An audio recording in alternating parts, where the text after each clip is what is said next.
Welcome back to the Notre Dame Anti-Dynasty, where run blocking is going up for the Irish, and dang it, it's stupid kickoff power. At least it's not punting. At least there's that. But man, I hate how it just goes after the kicking stats altogether. Missouri is the most talented team that Notre Dame has played this season, and they're going to do so in the bowl game. Yes, Notre Dame actually made the bowl game this year. They went 3-9 last year, swapped those numbers this year for a 9-3 season. Missouri's rocking the black and gold, and I agree. Let's go bowling. Very first play, Brady Cook finds his man Burden on the edge, 17 yards, first down. Very next play, Cook, he's going to roll out and take a massive sack. You know how defenses like to get those sacks. They do get it to a 3rd and 2, but it's incomplete. A chance to intercept, but the crowd kept it away. First play for Notre Dame is a casual, massive run by Audric Estime, picking up 29 on the counter, but they too are going to stall a little bit, and with a poor decision to go short and an albeit fancy catch yet fail, it's just not happening. Stevens there gets the Tigers into field goal range at the very least, and then Cook throws an interception. That is the definition of trying to force it. There is no reason to throw that pass whatsoever. 3rd down and 3 for Notre Dame's following drive, and bam, right there to Lorenzo Styles. Quinn Finley throwing on the run across his body. That's pretty impressive, if I do say so myself. And then Jake Dawson, wide open. I mean, he came across and he had them beat. He just had them beat. Final play of the first quarter is going to be short of the first down, leaving us with a 4th and 1, but they're going to go for it. And I appreciate their moxie, and they throw for a first. I can't knock it. Leprechaun's happy. That's just a good play call right there. 1st and goal, easy touchdown run for Audric Estime.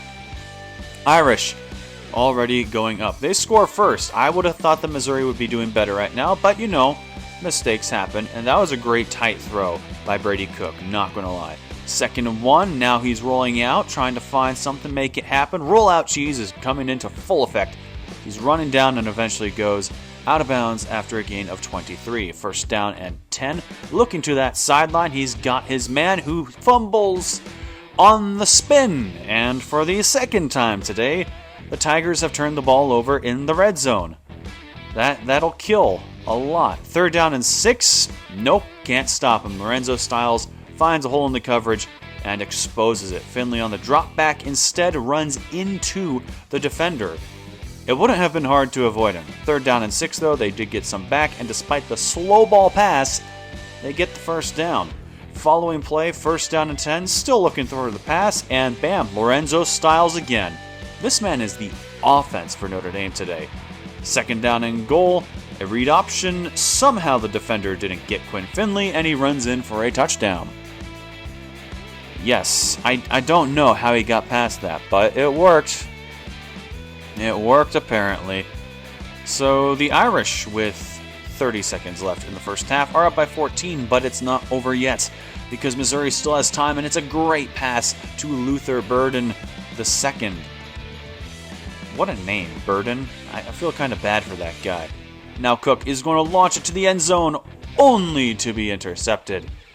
And thus the half will end on that note. Surprisingly to me, Missouri has not scored. They're down 14-0 at the end of the first half, and they have to kick the ball off too. Man, that just sucks to be Missouri. 2nd half, Notre Dame, already using clock, gets sacked, so that's a plus. That's a big time plus, and they don't kick a field goal. They pump the ball away.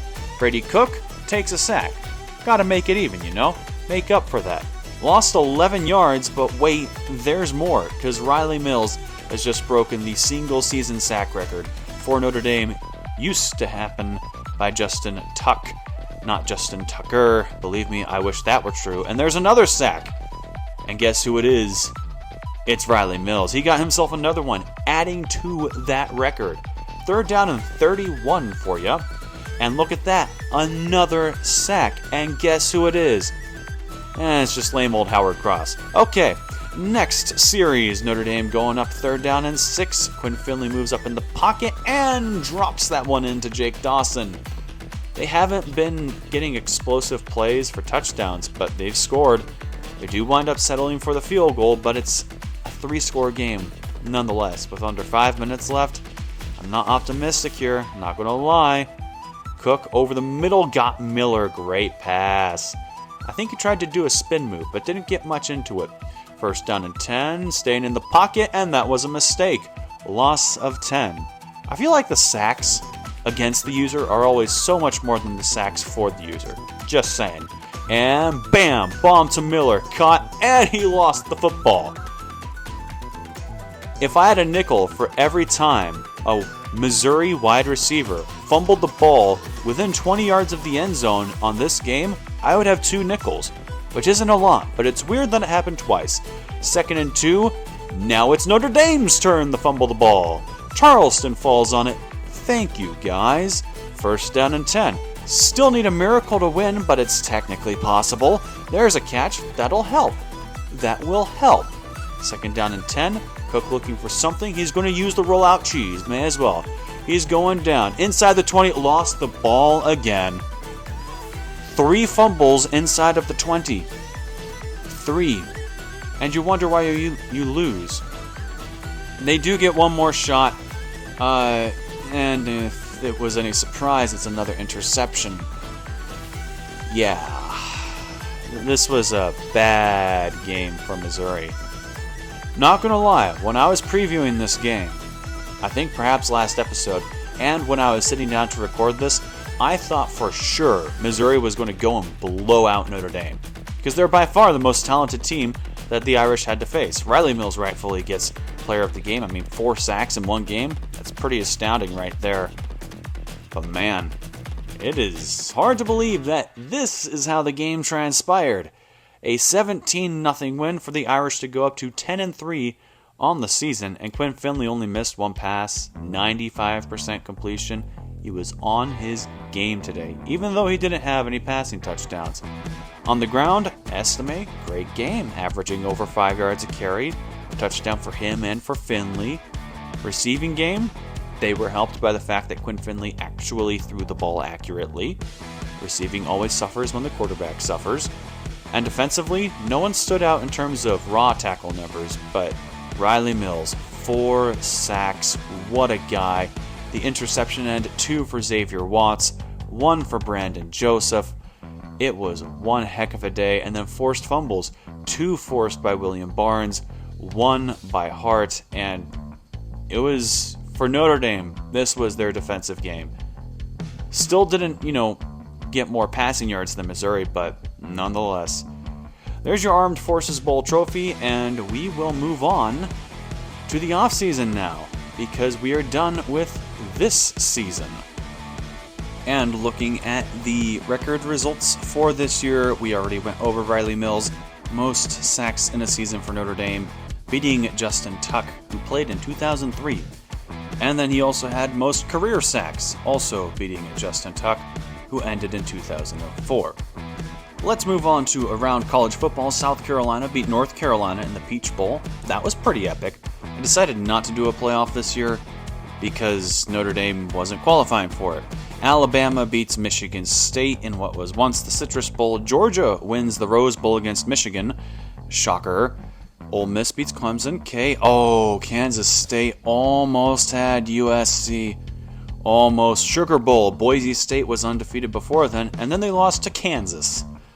Kansas won the Sugar Bowl. Cotton Bowl goes to Baylor, and then it looks like, look at that down there. Florida State wins the Orange Bowl, beating Ohio State. That is very good.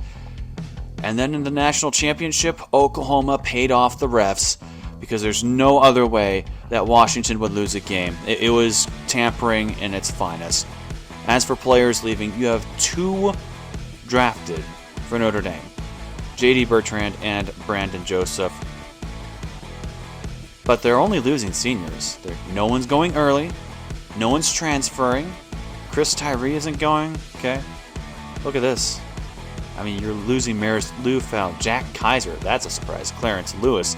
Riley Mills. Zeke Coral, Howard Cross, he's going a bye. Man, you look at all these guys, and some of them you never even saw on the field. I never even called their name, but I'm not really sad to see them go. Top classes, Notre Dame, unsurprisingly, gets the number 1 class because I'm recruiting for them. 4 5-stars, 10 4-stars, 3 3-stars, and I'm pretty sure all of those guys are gems. But look at California going 4-8 and pulling the number 7 class. Now there's some tampering. Maybe they're the ones who paid off the refs against Washington, just out of spite, you know? I wouldn't put it past them.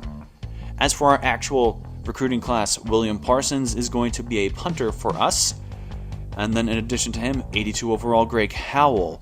We got Mark Moore, Skylar Moore, both linebackers, Rondell Burnett, Maurice White, Michael Cooper, Scott Smith, Matt Lambert, Jerry Geschwind, Tremaine Rogers, Jared Miller, Jeff Perry, AJ Moss, Joey Gray, Ross Brandt, Matthew Myers, Brad Gutierrez, Melvin Dockery, Shannon Rivero, Jason Fulton, Javon Hawley, Brandon Mobley, Stanley Brown, and Chris Dawson. Yeah, a decent class, I would say. I'd say that's a decent class right there. As for cutting players, we do have 13 more players than we need, and because McPherson doesn't have as strong a leg, we're cutting him, even though he was our starter. Also getting rid of Logan Diggs, Tobias Merriweather, Kevin Bauman, however you pronounce it, Brian Brown, Shannon Rivero. We just recruited him. We don't need him as apparently. Hines, look at this. Rubio's gone. Ziegler is gone, or Ziegler. Schroeder's out. Tucker is out. Ryan Barnes is out. And then we go to redshirts, Melvin Dockery. Everyone that you see, I'm going to miss names. I already have missed a bunch of names. We got a lot of linemen that we're redshirting because we don't need them all. And they can switch positions. Like guards can play tackle, tackles can play guards. They can all do that, honestly. They can. Alright, so there's all the red shirts. And now on to the schedule. I'm having fun with this one. We're going to take on Virginia at home to start the year. I want this one to be harder than last year. I don't think Notre Dame is quite at that championship level. But I think pretty soon, after this year, they could be there. Louisville is the first road game. Then we go to Syracuse. I like Syracuse's dome. And then we're coming back home to play the Maryland Terrapins. And a bye, and then hosting Texas. You know that's going to be prime time. Then we go on the road once again. Where? To College Station, where Georgia dares not go. And then we go on the road to LA to play USC once again. Hopefully another blowout loss for Notre Dame. Then they host TCU. I like the Horned Frogs. And then they host LSU. So a couple 3-letter purple teams going on there. Another bye, and then on the road to Rocky Top. That's going to be fun. And then again on the road to Wake Forest. And then finally concluding at home with their other California rival, the Stanford Cardinal. I think this will be a fun year. I would project around 6-6. That's what I project. That's what I project Notre Dame. First game, we've got Virginia, the Cavs coming to South Bend. Oh boy, I can't wait to see you there. But until then, make sure to like and subscribe, hit that notification bell, and have a nice day.